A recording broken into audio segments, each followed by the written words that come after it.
तो hello friends, हम लोग रेडियो एक्टिविटी पढ़ लिए थे, लेकिन रेडियो एक्टिविटी को डिटेल में नहीं देखे थे, है ना। हम लोग खाली थॉमसन प्लग मॉडल पे अच्छा से पढ़े थे। रेडियो एक्टिविटी को हम खाली इतना बताए थे कि भाई रेडियो एक्टिव सब्सटेंस अगर इलेक्ट्रिक फील्ड के अगेंस्ट में जाएगा तो वो नेगेटिव प्लेट की तरफ हल्का ले जाएगा, पॉजिटिव प्लेट की तरफ बीटा ले जाएगा, और जो न्यूट्रल होगा सीधा सीधी गामा ले जाएगा, है ना, जो स्टेट जाएगा।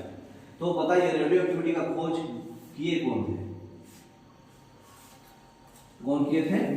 हेनरी बैक्यूएल किए थे। सी ऑप्शन, ठीक है, याद रखिएगा।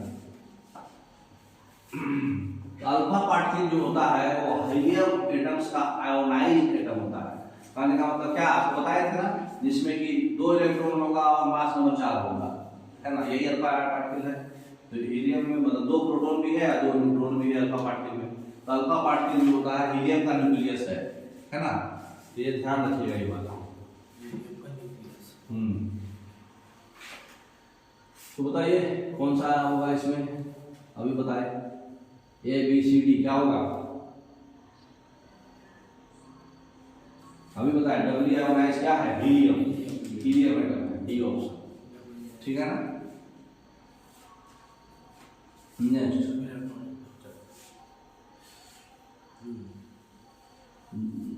कितना इलेक्ट्रॉन हीलियम एटम को लूज करना पड़ेगा अल्फा पार्टिकल बनने के लिए? 2 इलेक्ट्रॉन, है ना। हाँ, 2 इलेक्ट्रॉन, इसलिए हीलियम पॉजिटिव रहेगा, 2 इलेक्ट्रॉन लूज करेगा तो 2 पॉजिटिव चार्ज रहेगा। कितना इलेक्ट्रॉन जो है अल्फा पार्टिकल में होता है? इलेक्ट्रॉन 2 होता है या 2 लूज करता है? टोटल 4 मास नंबर होता है। 0 हो जाएगा ना, अल्फा पार्टिकल लूज कर रहा है। हाँ, लेकिन इलेक्ट्रॉन तो 2 रहेगा ना। इलेक्ट्रॉन नहीं, अच्छा इलेक्ट्रॉन नहीं होगा, सॉरी, ये प्रोटॉन 2 होता है, इलेक्ट्रॉन तो 0 हो जाएगा क्योंकि 2 लूज कर देता है, वो 0 हो जाएगा। डी ऑप्शन, अच्छा क्वेश्चन दिया था। Who discovered neutron? न्यूट्रॉन का डिस्कवरी कौन किए थे? जेम्स चैडविक साहब 1932 में। नेक्स्ट, न्यूट्रॉन का डिस्कवरी हम पढ़ा चुके हैं, आगे बढ़ाइए। आगे न्यूट्रॉन का प्रॉपर्टी भी पढ़ा दिया, आगे बढ़ाइए। ये सब हो चुका है, आगे बढ़ाइए। ये भी हो चुका है।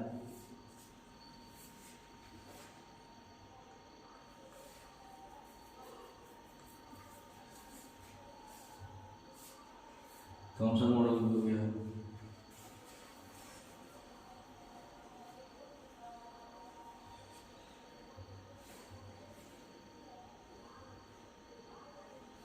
ये भी हो चुका है।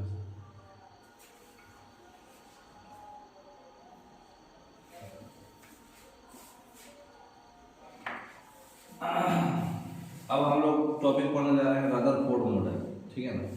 रदरफोर्ड मॉडल पढ़ने से सबसे पहले एक चीज जानना बहुत जरूरी है कि रदरफोर्ड जो है गोल्ड पे एक्सपेरिमेंट किए थे। तो गोल्ड पे एक्सपेरिमेंट क्यों किए थे? क्योंकि सबसे मैलिएबल मेटल जो होता है वो गोल्ड होता है।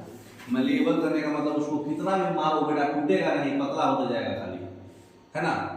इसको घन से मारते जाइएगा गोल्ड पे आप, टूटेगा नहीं, पतला पतला पतला पतला सीट जैसा और पतला होता जाएगा लेकिन टूटेगा नहीं वो, है ना। मैलिएबल बोलते हैं इसको, मतलब वो पतला होते जा रहा है और पसरते जा रहा है, फैलते जा रहा है। नेक्स्ट, तो मोस्ट मैलिएबल मेटल है। तो बताइए इसमें से आप क्या क्या मेटल के बारे में आप जानते हैं, देखिए थोड़ा। सबसे हार्डेस्ट मेटल कौन होगा? मोस्ट मैलिएबल मेटल हम बता दिए गोल्ड होगा, बी का 1 होगा। बी का 1 एक ही ऑप्शन में है तो आप ऑप्शन मार सकते हैं डायरेक्ट, बी ऑप्शन। तो हार्डेस्ट मेटल जो होता है टंगस्टन होता है, ठीक है। मोस्ट कंडक्टिव मेटल, सबसे ज्यादा कंडक्शन कौन करता है? सिल्वर। और सबसे ज्यादा यूज होने वाला मेटल कौन सा है? आयरन। सबसे ज्यादा आयरन यूज होता है, लेकिन सबसे ज्यादा इलेक्ट्रिसिटी कंडक्ट कौन करता है? सिल्वर।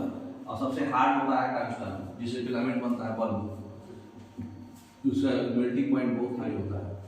तो बी ऑप्शन हो गया। तब रदरफोर्ड एक्सपेरिमेंट समझना है।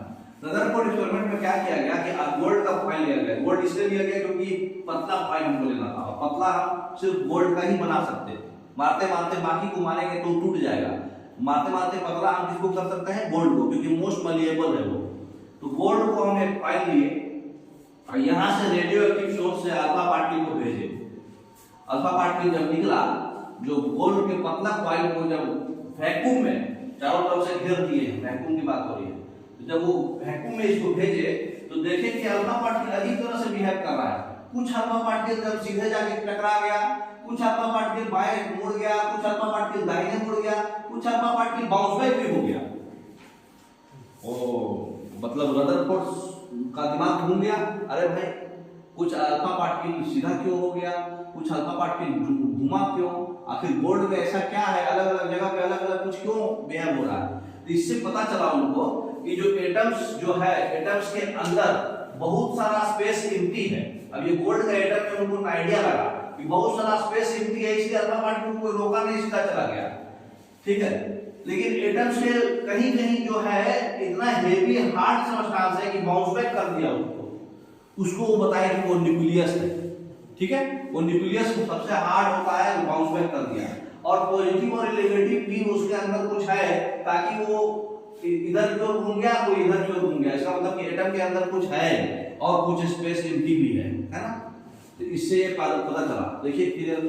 तो गोल्ड को क्यों चूज किए, क्योंकि गोल्ड जो है मेलेबल है ना, बी ऑप्शन।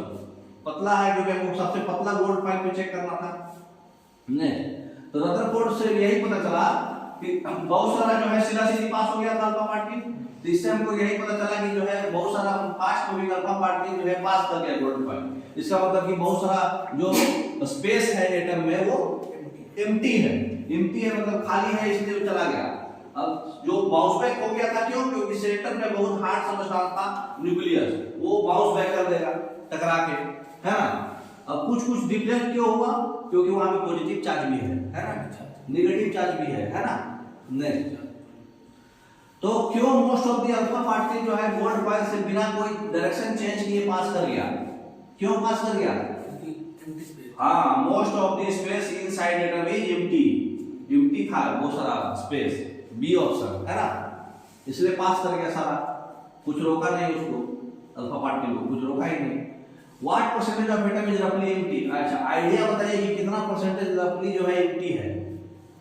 99.9% नहीं, 75% देना चाहिए। देखिए क्या है, 99.9% मतलब 99.9% पूरा तो एम्प्टी ही गया, सब पास कर गया सीधा सीधी। सिर्फ 0.01% जो है बाउंस बैक हुआ और डिफ्लेक्ट हुआ। अब कुछ पार्टिकल जो है डिफ्लेक्ट हो गया छोटा एंगल से, देखिए ये सीधा गया डिफ्लेक्ट हो गया छोटा एंगल से। इससे क्या पता चला कि उसके अंदर कुछ पॉजिटिव चार्ज और नेगेटिव चार्ज पार्टिकल्स है, इसलिए वो डिफ्लेक्ट हुआ, है ना। नेक्स्ट, तो why did a few alpha particles deflect. Deflect क्यों हुआ, क्यों हुआ। रिपल्शन ऑफ पॉजिटिव, हाँ, due to repulsion from the positive charge electrons. अरे nucleus D option, due to repulsion from the positively charge nucleus, उससे तो bounce back हो जाएगा। इलेक्ट्रॉन, हाँ, डी ही देना पड़ेगा, डी ही देना पड़ेगा, डी। डी ऑप्शन, न्यूक्लियस की वजह से वो रिपल्स हो गया, मतलब जाके टकरा के और बाउंस बैक हो गया और मतलब डिफ्लेक्ट हो गया, है ना। नेक्स्ट, न्यूक्लियस का कैरेक्टरिस्टिक कैसा है, इसका मतलब कि वो बहुत हेवी है और पॉजिटिव है ना। तो बी ऑप्शन।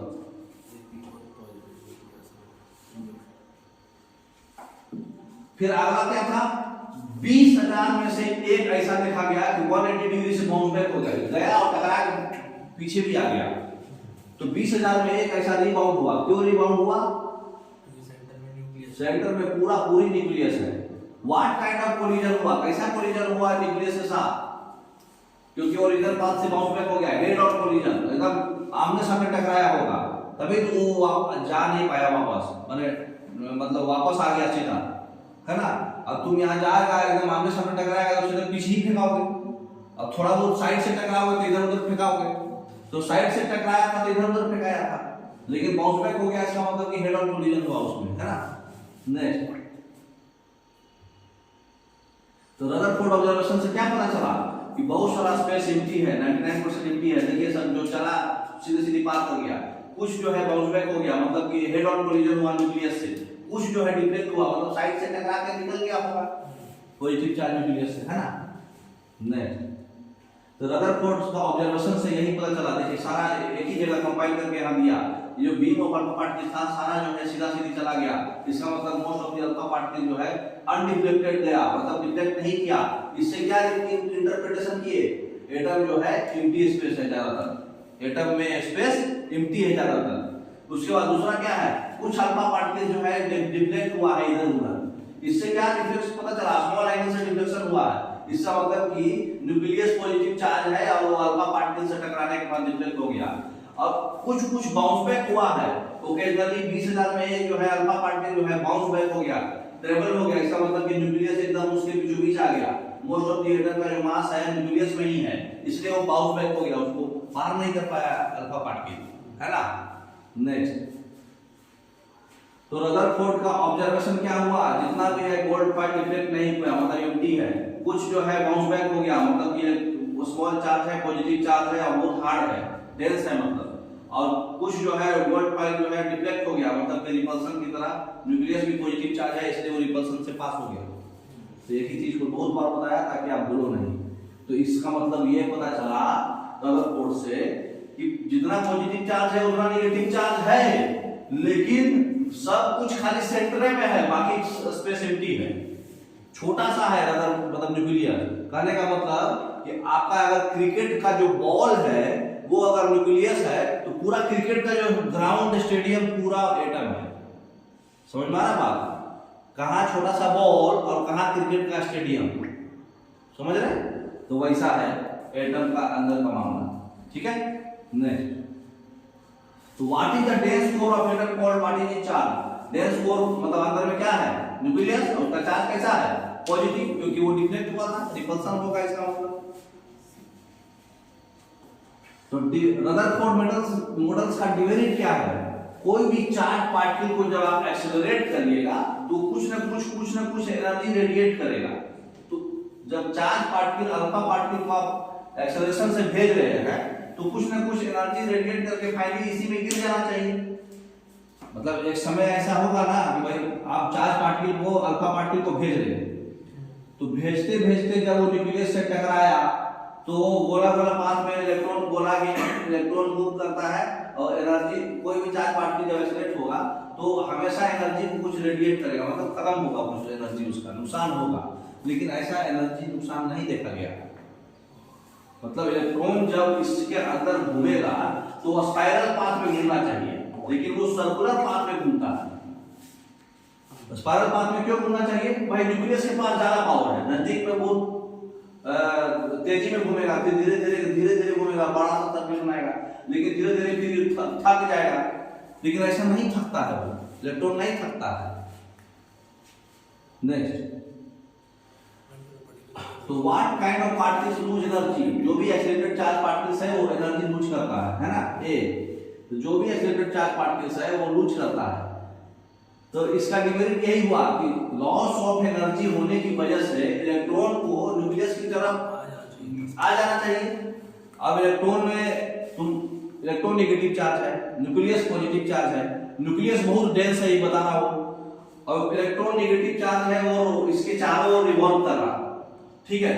तो इलेक्ट्रॉन जब इसके चारों ओर रिवॉल्व कर रहा, एक समय आएगा कि थक जाएगा, जब थक जाएगा तो फिर इलेक्ट्रॉन को न्यूक्लियस में जाकर डूब जाना चाहिए।